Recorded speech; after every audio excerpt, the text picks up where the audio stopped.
Res je dolgo trajalo, ampak končno se je zgodilo. Na naše ceste je zapeljal prvi avto znamke Cadillac.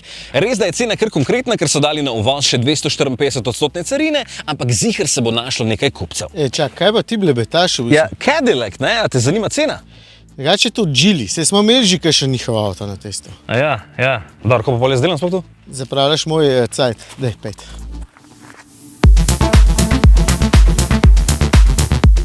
No, tole je Geely Starray. Če me spomin ne vara, četrti avtomobil te znamke na našem testu. Pravzaprav peti, ker smo imeli dva različna Coolraya. In kar po svoje hecno se mi zdi, da sem nad nekaterimi njihovimi modeli skoraj navdušen, nad drugimi pa ravno obratno. Ta Starray je nekje vmes, ena taka mešana vreča vsega se mi zdi.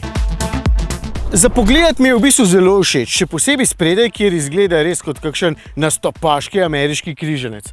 Zadaj mi je malo manj impresiven, mogoče celo malo manj skladen. Je pa to s 4,7 metra dolžine in s 650 litrskim prtljažnikom zelo družinsko naravnan avtomobil.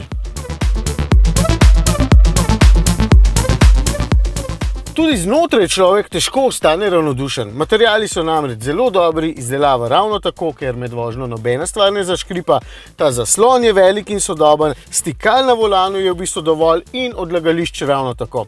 Če spet gledam z vidika družine, je tole krasen stroj, kjer potnikom res ne bo zmanjkalo prostora, spredaj je sedenje super, preglednost je dobra, zadaj je veliko prostora in vse drobnarije bodo tudi našle svoje mesto.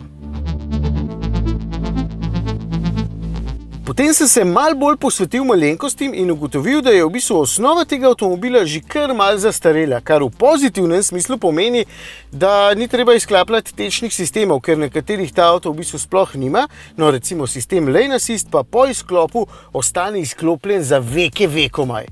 Vse se tako reče, a ne?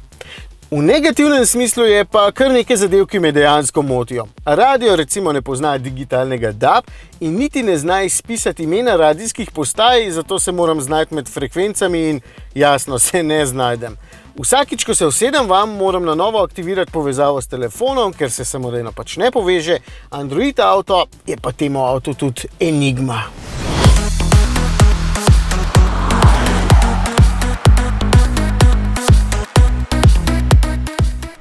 Mešana vreča občutkov je tudi pri sami vožnji. Tole je močnejša različica s 4-kolesnim pogonom in z 2-litrskim bencinskim motorjem, ki ima kar 175 kW moči oziroma 238 konjičkov. Glede zmogljivosti zato seveda nimam nobenih zadržkov, pospešuje precej učinkovito in dobro sune tudi pri pospeševanju pri višjih hitrostih. 4-kolesni pogon ga pa vseeno ne naredi posebej zmogljivega, ker se na slabi podlagi vedno najprej v prazno zavrtita sprednji dve kolesi, šele potem se pogon preseli tudi do zadnjih dveh. Pač, do plaže bo šlo, kakšnemu Land Cruiserju pa vseeno ne poskušajte slediti. Je pa motor precej žejne sorte in to pomeni porabo okrog 10 litrov na 100 prevoženih kilometrov, pa zato ni treba biti posebej dinamičen. Ni malo kljub temu, da 8-stopenjski samodejni menjalnik precej dobro izbira same prestave. Ampak v bistvu še bolj me moti neuglašenost podvozja, zaradi katere je pa potem zapeljati vseeno manj eleganten pa prijeten kot večina ostalih tekmecev.